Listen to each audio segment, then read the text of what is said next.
Assalamualaikum warahmatullahi wabarakatuh. Good morning, class. Before we start the class, let's pray together by reading Al-Fatihah. Pray begin. Now, please show your presence by typing your name and your ID number in the chat section. Thank you for showing your presence. First of all, how are you guys today? Alhamdulillah, finally we can meet in the class after school break session. And congratulations, you guys finally can make it to the second year of high school. Okay, let me introduce myself. My name is Jasmine Anita Putri as your biology teacher. Okay, because this is our first day, before we going to learn about biology, I want some of you to share about your holiday stories. Maybe there are some interesting stories you want to share to the class. Anyone want to share the stories? Thank you for sharing your story.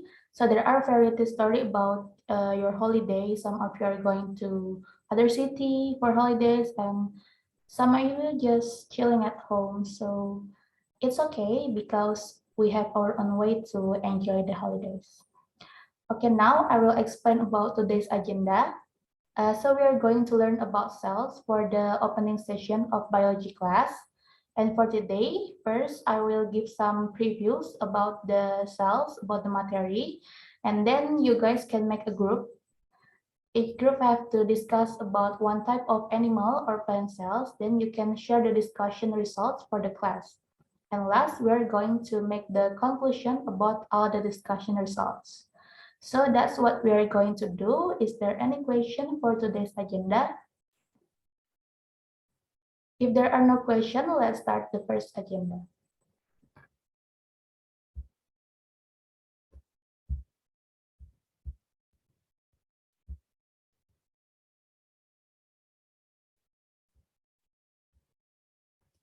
Okay, so this is the material about cells. With the question, is it true that our body are made from cells?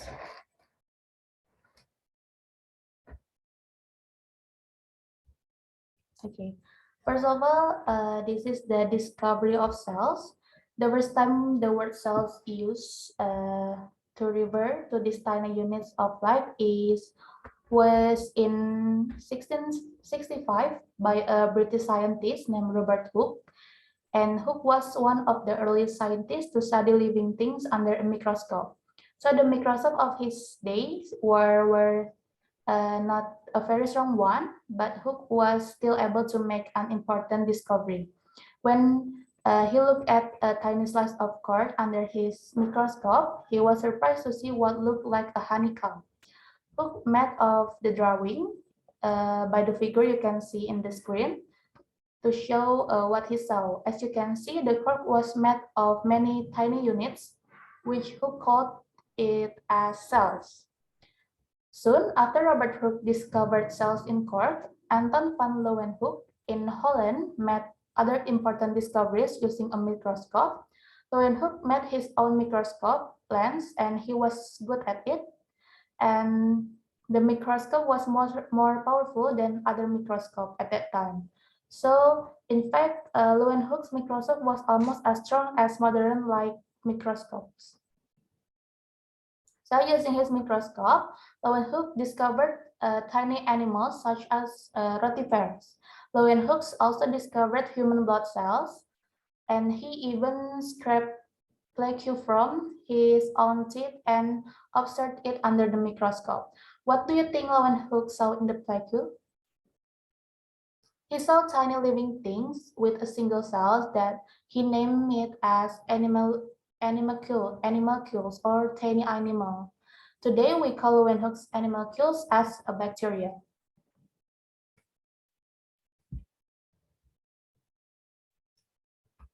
So this is the cell theory. The cell theory is one of the fundamental theories of biology.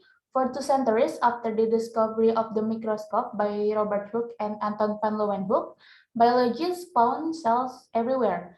Biologists in the early part of 19th centuries suggest that all living things were made of cells, but The role of cells are the primary building block of life was not discovered until 1839, when two German scientists, Theodor Schwann as a zoologist and Matthias Jakob Schleiden as a botanist, suggest that cells were the basic unit of structure and function of a life. Later, in 1858, the German doctor Rudolf Virchow observed the cells divide to produce more cells. He proposed that all cells arise only from other cells. The collective observation of all three scientists from the cell theory states that all organisms are made of one or more cells, and all the life function of an organism occur with cells, and all cells come from pre-existing cells. So next one is cells diversity. Cells with different function often have different shapes, and the cells pictured in the figure you can see in the screen, just a few examples of the many different shapes that cells may have. There are like nerve cells, red blood cells, bacteria, blood cell, surface skin cell, bone cells, algae, pollen grains, columnar epithelial and globate cells, neuron, cardiac muscle cells, skeletal muscle cells, and smooth muscle cells. So each type of cell in the figure has a shape that helps it to do its job. For example, the job of the nerve cell is to carry message to other cells. The nerve cell has many long extensions that reach out in all directions, allowing it to pass message to many other cells at once. You can see in the picture, do you see the tail-like projection of the algae cells? Algae live in water and their tails help them swim. And then pollen grains also have spikes that help them stick to insects such as bees. Okay, move to the next one. This is the type of cells. There is another basic cell structures, and this is present in many, but not all living cells. The nucleus. The nucleus of all cells is a structure of the cytoplasm that is surrounded by a membrane and contains and protects most of the cell's DNA. Based on whatever they have a nucleus, there are two basic types of cells. There are prokaryotic cells, like you can see in the picture, and then eukaryotic cells. You can also see it in the screen. Okay, so for prokaryotic cells are cells without a nucleus. The DNA in prokaryotic cells is in the cytoplasm rather than enclosed within a nuclear membrane. Prokaryotic cells are found in single-celled organisms, such as bacteria.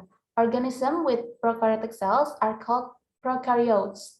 They were the first type of organism to evolve and are still the most common organism today. From the previous picture, it showed that the structure of all typical prokaryotic cells, a bacterium. Like other prokaryotic cells, this bacterial cells lacks a nucleus but has other cell parts, including a plasma membrane, cytoplasm, ribosome, and DNA. Next is eukaryotic cells. Eukaryotic cells are cells that contain a nucleus. Eukaryotic cells are usually larger than prokaryotic cells, and they are found mainly in multicellular organisms. Organisms with eukaryotic cells are called eukaryotes, and they range from fungi to people. Eukaryotic cells also contain other organelles besides the nucleus. An organelle is a structure within the cytoplasm that perform a specific job in the cell. Organelles, called mitochondria, for example, provide energy to the cell. And organelles called vacuoles store substance in the cell. Organelles allow eukaryotic cells to carry out more function than prokaryotic cells can.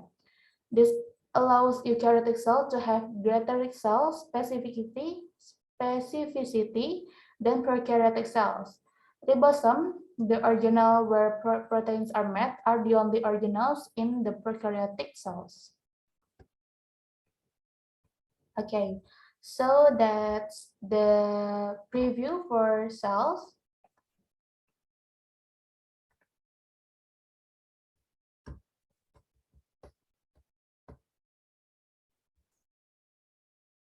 Okay, before we start the next agenda, is there anything you don't understand about the theory? If there are some, you can drop the question right now. Okay, so let's move to the next session. Let's start the group discussion. You can have a discussion for 30 minutes. Okay, now after the discussion, let's hear about the each group discussion result. Maybe we can start from the group one. Okay, thank you for the presenting the discussion result for all of you, and I will make a conclusion about your discussion result. So the conclusion is cells come in many different shapes. Cells with different function often have different shapes. Although cells come in diverse shapes, all cells have certain parts in common. And these parts include the plasma membrane, cytoplasm, ribosome, and DNA. Prokaryotic cells are cells without a nucleus. Eukaryotic cells are cells that contain a nucleus.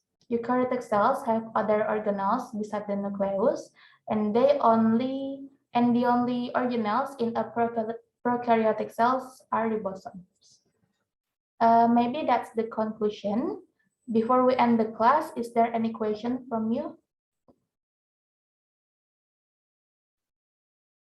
If there are no questions, Alhamdulillah, we are done for the day class. I hope the material about cells that we have learned can be understood by all of you. And see you next week. Wassalamualaikum warahmatullahi wabarakatuh.